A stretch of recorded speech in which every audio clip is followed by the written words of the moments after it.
Every collection has a piece that arrived without a return address. This one came to me typed, unsigned, found saved as a draft email that was never sent. The account below is presented as it was written. I've changed nothing but the names and the road it happened on. This is the Hollow Ride. Something strange happened the night I was driving home from the plant. It was the same drive I took every night after a late shift. I waved off my co-worker Callum, told him I'd see him Monday, and pulled out of the lot. The commute was only about 25 minutes. Not bad, all things considered. Barely any traffic, just the 2-lane county road that ran along the ridge outside Millbrook Hollow, past the tree line where the cell towers gave out. Pulling out of the lot, I got a call. It was from my ex, Elena. Strange. She hadn't reached out in almost a year. I was glad I caught it before I lost signal, because past the second stop sign, out along the ridge road, there's nothing. No bars until you're back in town. I pulled onto the shoulder and answered. Before I could even say hello, she cut in, and she sounded genuinely frightened. Please, you need to help me. I can't reach anyone else. I need you to pick me up at the Millbrook depot as soon as you can get here. I tried to answer, but the line went dead. I called back. No pickup. It was strange. If it was really urgent, why call me and not 911? But I couldn't risk ignoring it. If she really needed help, I had to do something. I turned the truck around and took the cutoff down toward the depot. I got there quickly and started scanning the platform until I found the shelter. Sure enough, there she was. Elena, sitting alone on the bench. Big coat, shivering in the cold, though she didn't look hurt. Not that I could see. She didn't seem to be in any danger just sitting there. I pulled up to the curb and called out, "Elena?" At first, nothing. I was almost embarrassed. Thought I had the wrong person. And then she turned toward me with a strange, confused look, like she was remembering something from very far away. She stood and walked to the truck. Slow, deliberate. Relieved, I called out again. "What's wrong? You need a ride somewhere?" "I don't think the last bus even runs this late on a Thursday." "You sounded scared on the phone and you wouldn't pick up when I called back." Still that confused look. Then, all at once, she smiled, like she'd remembered something that made her happy, and looked at me. "Oh, thank you. I'm not sure how I got here. Please, take me home." Without another word, she came around and let herself into the passenger seat. The way she moved was off. Not drunk exactly, just wrong. A stiff, pained sort of shuffle, though her face showed no discomfort at all. It unsettled me more than I wanted to admit. I brushed it off. We'd been together 3 years. I knew her. Maybe a bad night.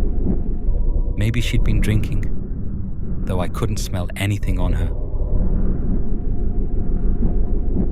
I tried to act normal, smiled at her. She returned it, a strange half smile, half grimace. I asked again. "So, where to?" She just sat there, smiling faintly, staring. It went on for nearly 30 seconds, and it felt like she was staring straight through me. I cleared my throat. "Eleanor, where did you need to go? What did you call me for?" "Oh, called you. I called you?" She paused, confused, then continued. "Home. Take me home with you. I need help." She looked like she might cry, and whatever sympathy I had left in me shut off the part of my brain that should have been asking more questions. I decided to start heading back and figure the rest out on the way. We drove for a while. She didn't offer anything unless I asked directly. Mostly she stared out the window. Or worse, when she thought I wasn't looking, she stared at me. The way she looked at me was wrong, like she was studying something she'd never seen before. What actually happened tonight? Why call me after all this time? She turned her head toward me slowly, tilted, like a bird sizing up something in the grass. I was attacked. Someone caught me, hurt me. I'll get help tomorrow. Tonight I just needed a familiar face. I nodded and kept my eyes on the road. Missed my turn. Something told me not to take her home like this. As we drove, she seemed to settle, her head lolling back like she was drifting off. I told myself it might be a concussion. That would explain some of it. Then she started making sounds while I thought she was asleep. A low, dry hiss. I've never heard anyone snore like that. I decided to turn back into town. Hospital, or her place, whichever made more sense once I could think straight. She stayed in that strange half-sleep for a while. A few times I panicked because I couldn't hear her breathing at all. Then she'd exhale, and the sound would start again. Back in town, my signal came back, and my phone lit up with a string of texts. I glanced down without wanting to take my eyes off the road too long. They were from Elena. For a second, I thought she was pulling some kind of prank, pretending to be unconscious while texting me. I couldn't figure out how she'd managed that. I slowed down, checked the road was empty, and read them. What I saw made my blood run cold. The first had come in right after I picked her up. "Where are you? Please, I need help. I can't explain much. You'll think I'm crazy, but I can't go to the police. I need to get out of here before it comes back. Something's after me. It looked like a cop earlier. I saw it again and had to hide. It tried to kill me. After it attacked me, it changed. You have to believe me. It looks like me." The second, "I don't know where it went. I don't see you. Please hurry." The last one, sent only minutes before. "I need to leave. I hope you're okay. I'm sorry. I never should have called you tonight. I was just so scared. Stay away. It's not safe. Forget I called. If you see me waiting somewhere, turn around. I know how it sounds, but it's not really me." I looked over at the woman beside me. Her head hung forward, but under the lids, her eyes were moving. Fast, like REM sleep. I had no idea what was happening. But if I believed Elena's messages, the thing sitting next to me wasn't just not her. It was something violent, wearing her face. I had to get it out of the truck. I had an idea. I pulled into a gas station. She stirred awake as I parked. She rolled her neck with a crack that sounded agonizing, though it clearly didn't bother her, and asked almost dreamily, "Are we home? I'm so hungry." I held my nerve and lied. "Yeah, we're here. Let me grab you something to eat inside. Come on." She studied me for a second, long enough that I thought she saw through it. Then her head cocked and she gave an unsettling smile. She opened the door and started to step out. I waited until she was a half out, then lunged across the seat and yanked the door shut, locked it. The smile dropped. Whatever hope I had that this was some elaborate trick died right there. What happened next, I will never be able to unsee. Outside, her face twisted, folding through a jumble of features that weren't hers, weren't anyone's, and a sound came out of her that shouldn't be possible from one throat, like 100 people screaming at once. She wrenched on the door hard enough to snap the handle and buckle the frame. I don't think the door would have held if she'd kept going.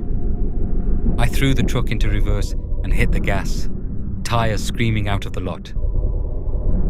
I turned onto the main road and looked in the mirror. To my horror, the thing that had worn Eleanor's face was right behind me, sprinting, keeping pace with the truck. It chased me for several blocks.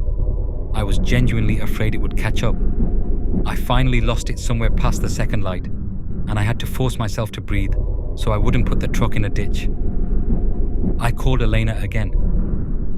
No answer. I drove back to the depot, but just like her last message said, she was gone. I didn't know what else to do. I circled town a few times, checking my mirrors, then went home. I kept calling her over the following days. Her voicemail filled up. After a week, I found out she'd been reported missing. I had a sick feeling that whatever had chased my truck had finally caught up to her.